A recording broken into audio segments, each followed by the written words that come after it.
I brought that I brought that guy. I liked his exercise and I called him and said, I want you to come into my company and help me because I have 14 employees. I'm the number one performer. My overhead is huge. It was like 30 grand a month just to run this place. And I was the only one generating revenue for the company. Like 98% of the revenue was coming from me, but I had 14 people. And so he came into the office. He was there 2 days. At the end of the second day, he shut my office door and he sat down and he said, which one of your parents is the addict? And I said, how dare you? It was my dad. And he invited me to do a 4-day workshop that was an inquiry into what it meant to be human and what was behind my thoughts, my beliefs, my behavior. And in that, wasn't a retreat, in that inquiry, I saw that I had made myself into a money-making machine.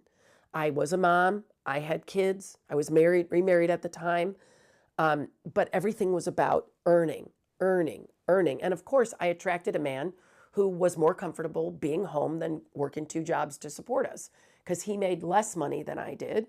I could have quit my job, but it would have meant he, in order to support us in the way we wanted to live, would have had to carry 2 jobs. And so I set up my whole life to be a survivor, including who I attracted as a husband.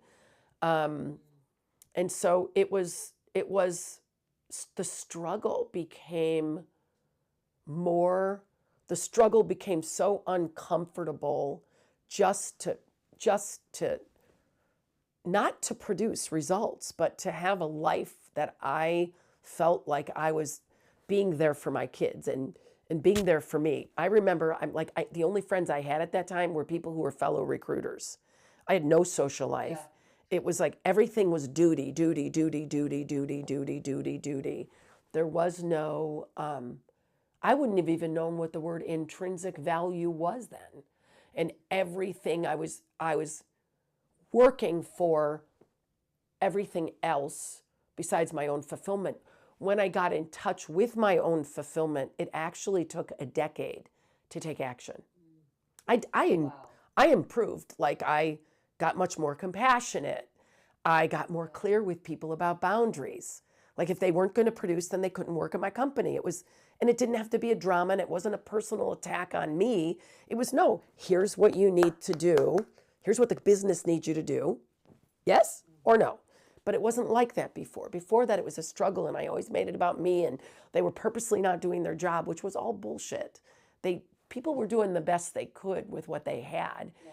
And I was attracting, this is the other thing about being stuck in past trauma. I was attracting other people's trauma.